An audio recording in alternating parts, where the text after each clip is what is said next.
Welcome to Brain Roots IAS. चलिए आज एक ऐसे टॉपिक को डीकोड करते हैं जो वेस्ट एशिया से शुरू होकर सीधे इंडिया के घरों और खेत खलिहानों तक पहुंचता है। The ripple effect of the West Asia crisis. अब ये टॉपिक सिर्फ जियोपॉलिटिकल नहीं है, बल्कि जीएस पेपर 2 इंटरनेशनल रिलेशंस और जीएस पेपर 3 इंडियन इकोनॉमी के इंटरसेक्शन पर एक बहुत ही पावरफुल केस स्टडी है। देखिए, ये पूरा विश्लेषण हम अप्रैल 2026 में पब्लिश हुई एक लैंडमार्क यूएनडीपी रिपोर्ट पर बेस कर रहे हैं। अब ये रिपोर्ट इतनी सिग्निफिकेंट क्यों है? क्योंकि ये पहली बार वेस्ट एशिया के कॉन्फ्लिक्ट के सेकेंडरी इकोनॉमिक शॉक्स को डेटा के साथ क्वांटिफाई करती है। इसका जो कोर थीसिस है, यानी मुख्य तर्क, वो काफी गंभीर है। रिपोर्ट कहती है कि भले ही वेस्ट एशिया हमसे दूर हो, इस संकट का सबसे बड़ा आर्थिक नुकसान साउथ एशिया को हो रहा है, और उसमें भी खासकर भारत को। तो चलिए इस चर्चा को एक सवाल से शुरू करते हैं। जरा सोचिए इस बात पर, एक दूर दराज के देश में हो रहा युद्ध भारत के किसी गांव में बैठे एक किसान की फसल को कैसे बर्बाद कर सकता है। यही इंटरकनेक्शन, यही रिपल इफेक्ट हम आज समझेंगे। तो आइए इसकी गहराई में चलते हैं।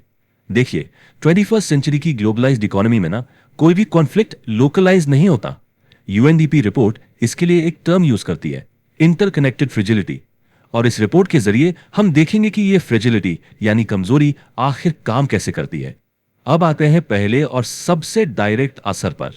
जैसे ही वेस्ट एशिया में संकट बढ़ता है, इसकी पहली लहर सीधे हमारे एनर्जी सेक्टर और हमारे रुपए पर हमला करती है। इसे कहते हैं the energy and rupee shock. ये स्लाइड इन नंबर्स में इंडिया की स्ट्रैटेजिक वल्नरेबिलिटी को साफ साफ दिखाती है। देखिए, हमारे क्रूड ऑयल का 40% से ज्यादा इंपोर्ट वेस्ट एशिया से होता है, लेकिन सबसे चिंता की बात है एलपीजी। ध्यान दीजिए, घरों में इस्तेमाल होने वाला कुकिंग फ्यूल, उसका 90% इंपोर्ट वहीं से आता है। इसका सीधा सा मतलब यह है कि एक छोटी सी सप्लाई डिस्ट्रप्शन भी घर घर में महंगाई का तूफान ला सकती है। इस पूरे प्रोसेस को समझने के लिए यह टर्म समझना बहुत जरूरी है, फिस्कल कंटेजन। इसका सीधा सा मतलब समझिए, यह एक इकोनॉमिक चेन रिएक्शन है। जब एक सेक्टर जैसे ऑयल प्राइस में कोई शॉक लगता है, तो वो एक बीमारी की तरह दूसरे सेक्टर्स जैसे करेंसी वैल्यू और इन्फ्लेशन में तेजी से फैल जाता है। और ये कंटेजन काम कैसे करता है? Let's break it down in 4 simple steps. Step 1, conflict से सप्लाई रुक जाती है। स्टेप 2, सप्लाई कम होने से तेल के दाम आसमान पर पहुंच जाते हैं। स्टेप 3, महंगे तेल को खरीदने के लिए हमें ज्यादा डॉलर्स चाहिए, जिससे इंडियन रुपी कमजोर हो जाता है।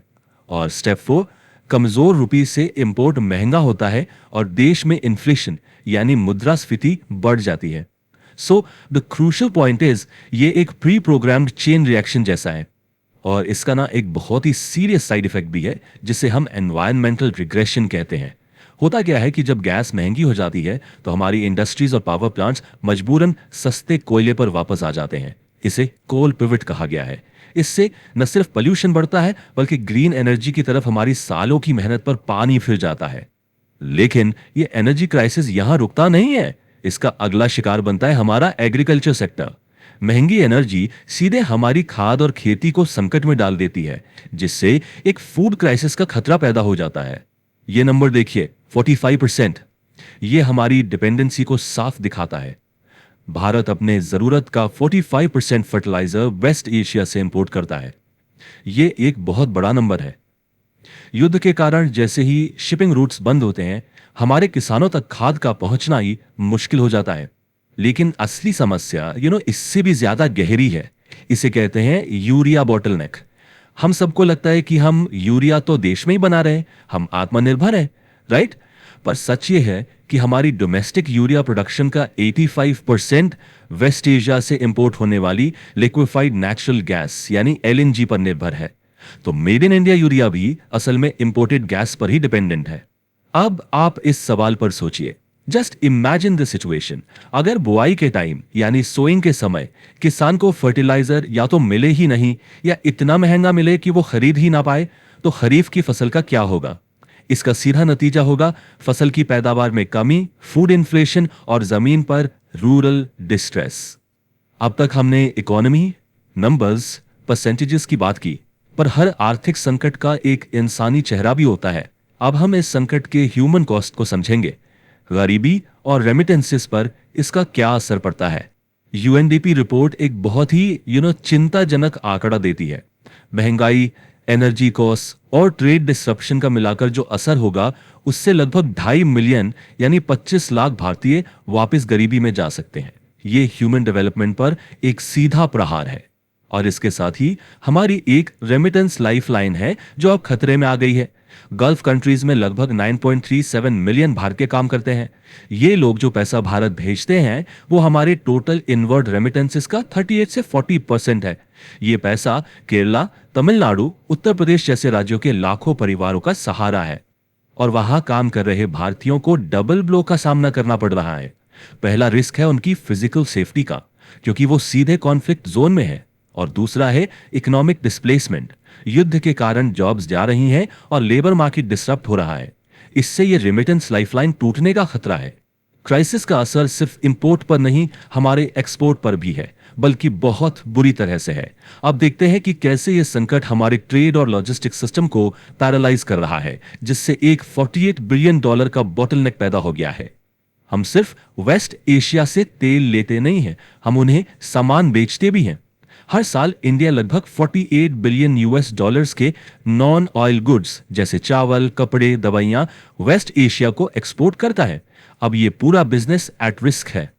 इसे कहते हैं लॉजिस्टिक्स पैरालिसिस। हमारा एयर कार्गो फंस गया है, समुद्री जहाजों का इंश्योरेंस प्रीमियम आसमान छू रहा है, शिप्स को लंबा रास्ता लेकर केप ऑफ गुड होप से घूमकर जाना पड़ रहा है, जिससे डिलीवरी टाइम में कई हफ्ते एक्स्ट्रा लग रहे हैं। और इन सब का नतीजा, इंडियन एक्सपोर्ट्स महंगे हो जाते हैं और ग्लोबल मार्केट में उनकी कंपेटिटिवनेस कम हो जाती है। तो इतनी सारी समस्याएं हैं, इनका समाधान क्या है? वेल, यूएनडीपी रिपोर्ट इसके लिए एक इंडिया शील्ड बनाने का सुझाव देती है। इसका मतलब है कि हमें बार बार आने वाले संकटों पर सिर्फ रिएक्ट नहीं करना, बल्कि अपने सिस्टम में स्ट्रक्चरल रिजिलियंस लानी है, एक ऐसी मजबूती जो झटकों को आसानी से सह सके। इस शील्ड के बेसिकली 4 मेन पिलर्स हैं। पहला, शॉक रिस्पॉन्सिव सोशल प्रोटेक्शन। सबको सब्सिडी देने के बजाय जो लोग सबसे ज्यादा प्रभावित हैं उन्हें टारगेटेड कैश ट्रांसफर दो। दूसरा, एमएसएमई रेजिलियंस। छोटे उद्योगों को आसान लोन दो ताकि वो बंद ना हो। तीसरा, रिड्यूसिंग स्ट्रक्चरल एक्सपोजर, यानी एनर्जी और फर्टिलाइजर के लिए नए देशों से साझेदारी करो। और चौथा, deepening regional cooperation. South Asia में जॉइंट फूड और एनर्जी बैंक्स बनाओ। तो इस पूरे क्राइसिस से, इस पूरी एनालिसिस से सबसे बड़ी सीख क्या मिलती है? The key lesson is this, कि भारत की घरेलू समृद्धि वेस्ट एशिया की स्थिरता की बंधक बन चुकी है। हमारा अल्टीमेट लक्ष्य स्ट्रेटेजिक ऑटोनॉमी होना चाहिए, और इसका रास्ता सिर्फ एक है, डाइवर्सिफिकेशन। हमें अपनी निर्भरता हर कीमत पर कम करनी ही होगी।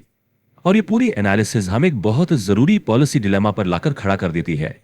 एक ऐसा सवाल जो आपके मेंस एग्जाम के लिए भी बहुत क्रिटिकल हो सकता है, कि अगर हमारी 85% यूरिया प्रोडक्शन इंपोर्टेड गैस पर डिपेंडेंट है, तो क्या भारत को फर्टिलाइजर डिपेंडेंस कम करने के लिए नेचुरल फार्मिंग जैसे इनिशिएटिव्स को प्रायोरिटाइज करना चाहिए, भले ही इसका short term risk lower crop yields हो? इस पर सोचिएगा जरूर। If you found this lecture helpful, like, share and subscribe to the channel.